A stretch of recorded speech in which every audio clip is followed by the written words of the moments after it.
We're drinking Oscar Blues Death by Coconut. This episode sponsored by Death by Coconut.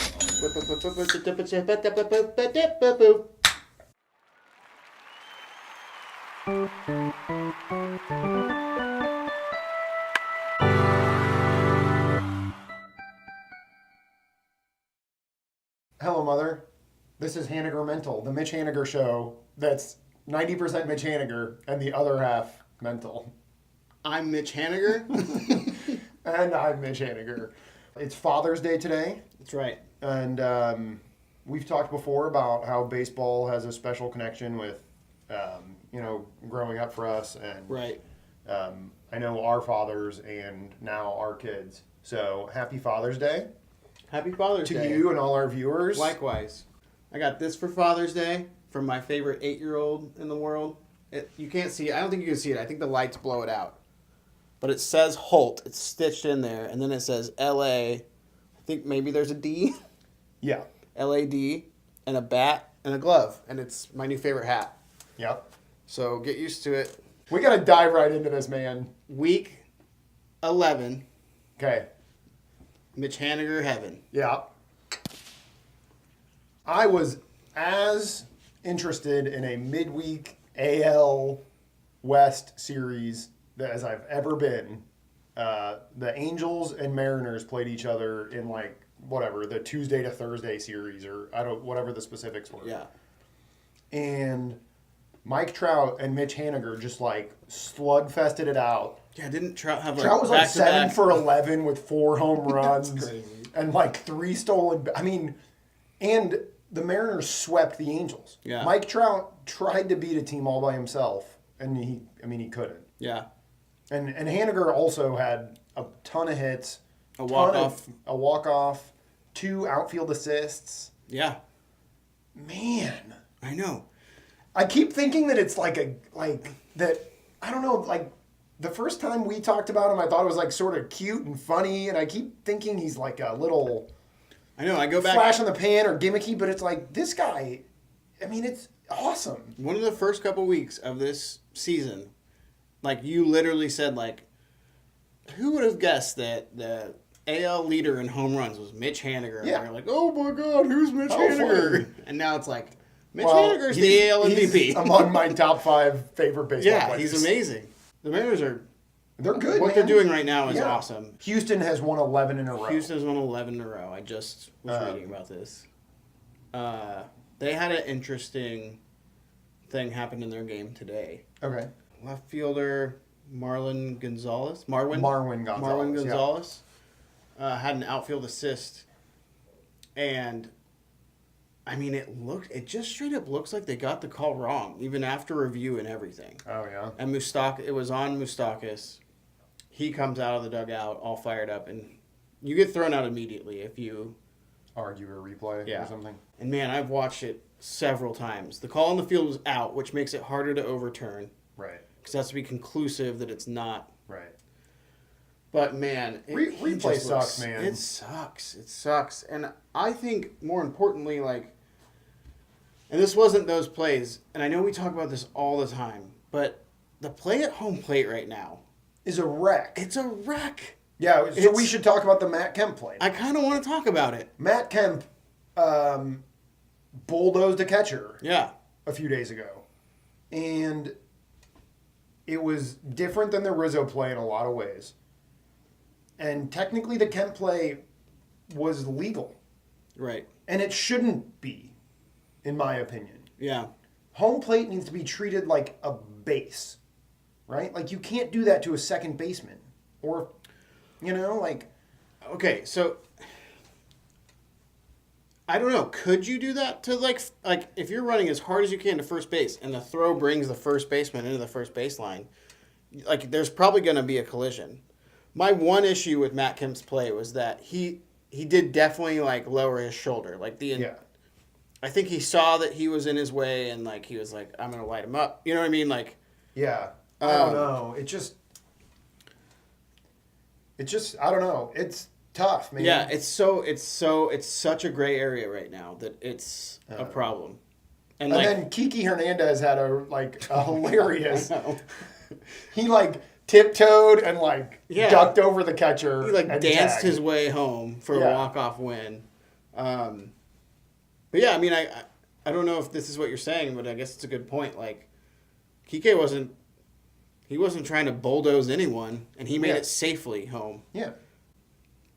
There was actually a really interesting play in the Cubs-Cardinals game last night. Did you see this? I don't think so. In the late innings of the Cubs-Cardinals game last night. And it had to have been. It might have been the ninth. Brandon Morrow was pitching Okay. for the Cubs. Cardinals had 2 guys on. Carpenter hits a bloop to left field. Okay. Chris Bryant goes to make a play that I swear only Major League Baseball players can make. Like one of those over the head basket catches that are just so hard when you try them. Yeah. He's in foul territory. It hits the heel of his glove and kicks out into fair territory. Fair ball. Javi Baez picks it up, freaks out, throws it home. Cardinals score 2. Don't hold me to that. At least score a run, maybe even 2 on the play. Yeah. It's a fair ball. The play is reviewed. Foul ball. Because are they saying it landed barely in foul territory? Or what are they saying? And that's why I wish I would have prepared more. I don't know the explanation. Replay is the worst. I would have assumed that this would be a foul ball every time. No, I've always heard though. I mean, I'm sorry. it should have been I meant fair. to say fair. I meant to say fair. If It's Jose wherever it makes contact with. I think I've referenced this before, but if Canseco Yeah, we talked about the Canseco. can have a ball hit off his head and then go into the stands and be a home run, Yeah. then you would think if you make a foul ball fair, it's going to be fair before it hits the ground, you know? Yeah. I mean, it should be. It's wherever it hits the ground. Yeah. Anyway, go ahead. Frequent contributor to the show, Edward D. Edward D. Sent us a mailbag. Is it just me, or are there a huge amount of players that are capable of Gold Glove caliber defense that are in Mendoza territory? So, really poor hitters. Yeah. Michael Taylor, Billy Hamilton, Colton Wong, Adam Engel, Byron Buxton, Ender Inciarte, Martin Maldonado, Austin Hedges, to name a few. Are there actually more of these people, or are teams more willing to stick with defense instead of fielding a statue that can mash? I think... Do you think there's more? Go ahead. What? No. Do you think there are more bad hitters that are allowed to play great defense? Yeah, well, I would like to argue that this all goes back to the launch angle shit. You know, you're seeing more strikeouts, you're seeing less offense than ever. You're if you are MLB at bat user, Yeah. you get that. I feel like I get a notification every other day that's Some perfect game. no watch or perfection notice or whatever. I think everyone is okay with striking out now. It's it used to be that striking out was humiliating. You'd see guys like Ted Williams strike out 40 times. 20 times. Yeah, 40 times a year or something. And now it's we've got guys at this point of the season that have struck out 100 times. I think a big part of it too is that, it used to, when we were growing up, great hitters were first baseman or third baseman or right fielders. Yeah. Right? And now, some of the best hitters are shortstops or second baseman. Or, it's more spread out a little bit to where maybe it doesn't matter if you're. It seems like it maybe gives these guys another opportunity. Yeah, it is a really interesting conversation because at a position like catcher, you can argue that let's put an incredible defensive, and Yachty isn't this guy, I don't think, but you would make the sacrifice. Incredible defense over offense for sure. Yeah. I mean, Tony La Russa said Yadier could hit 0 and would start at catcher for the St. Louis Cardinals. Right. People have said that he could shave a whole earned run off of certain pitchers. Yeah. Which probably isn't true. I mean, the Cardinals aren't that good at pitching. I don't know.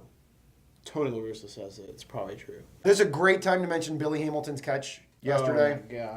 Oh, my God. This falls right into that. Yeah.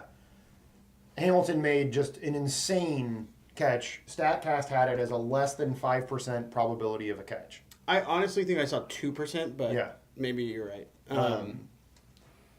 And I've seen chatter, and we were talking about it today, of like the benefit of having a guy like that on like a playoff roster where you bring him in for the last 2 to 3 innings and he comes in as a pinch runner, can make a difference on the base paths, and then play 2 innings of lights out defense. Of 2% probability Yeah, defense. where like no ball falls that shouldn't. Yeah. That's huge. Yeah. Dan, you talk about it all the time. Statcast is so awesome. Today I was watching this Billy Hamilton catch, and I have been around the game my entire life, so like I can recognize that this is a great catch. But he's such an athlete that it doesn't look like Yeah. when you first watch So it. that's what Statcast does too, is it Right. tells us, It like gives you something to realize, that's just an incredible athlete doing something amazing. right. Because there are catches where Billy Hamilton or other guys are so fast that they don't even dive or something, but it's still like a really elite play. If it was like hit to you or I, we'd just be running towards the wall to Yeah. like get to it eventually. Where it would land in front of other guys, or it would be a diving play that would maybe get our attention. These guys just catch them in stride. Yeah. And the And Hamilton, Statcast might help with defensive guys like this. Right. It allows teams to quantify that. and the Hamilton one too is like, I thought the most impressive part was like where he catches it like right before it hits the ground. I mean, Yeah. it's It was great. It was Yeah. a great play. Big Poppy, you ended your amazing 20-year career during the information golden age of baseball. Things are so different now. Like the Statcast. That thing is wild, man. Statcast uses the power of Amazon Web Services to track everything happening on the field at the same time. Like the Statcast. Like the Statcast. Like the Statcast.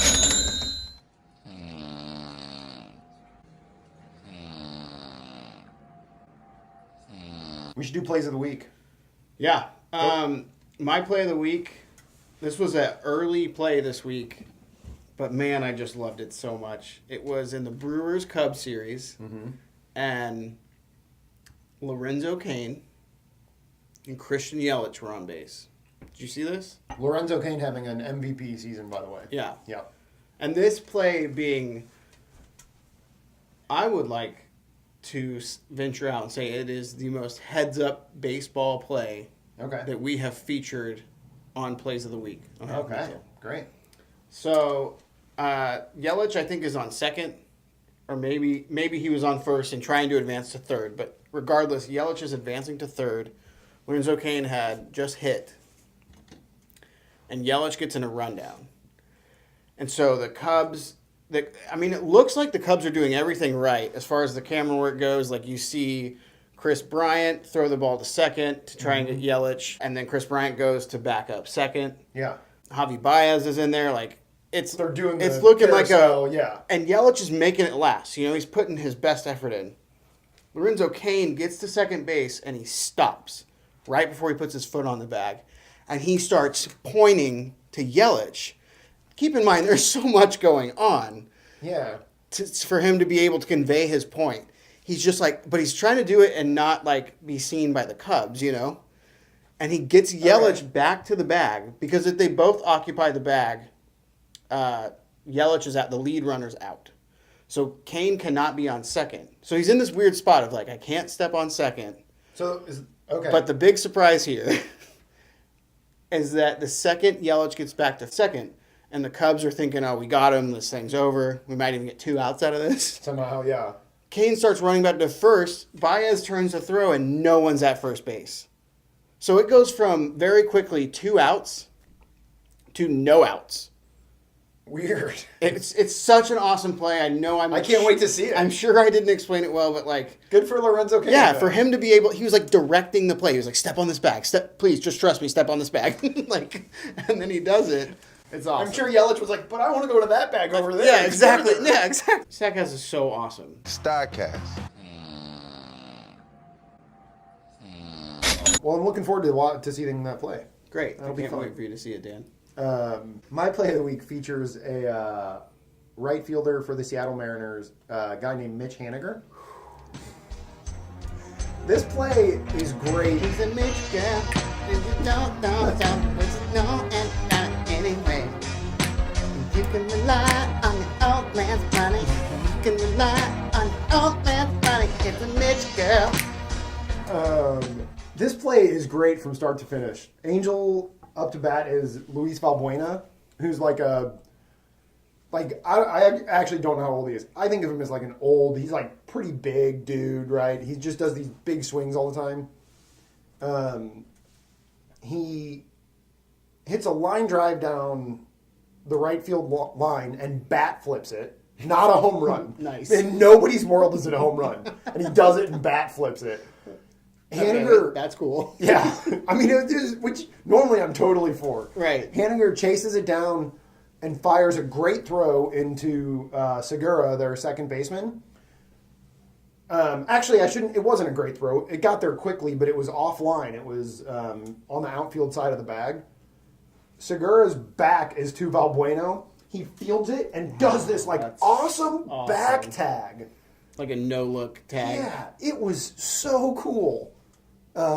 So a bat flip on a maybe double, a hard throw by my favorite Mitch Haniger, and then a great tag in a huge game. Yeah.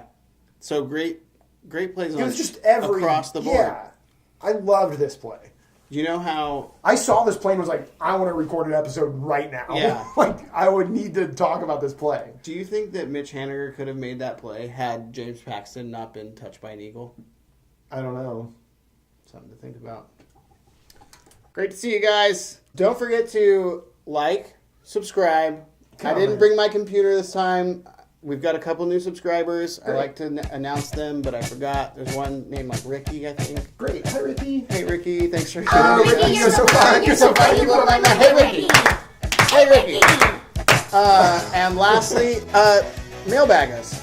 Yeah, we love the mailbag. I really love the mailbag too. Edward D, if you have more thoughts on your question of, Mendoza line versus Gold Glove defense, let us know. Put it in the comments. You could also sign with an alias, and then I would say different people's names every time. True. Just a thought. Yeah. Cheers. Have a great week. Statcast.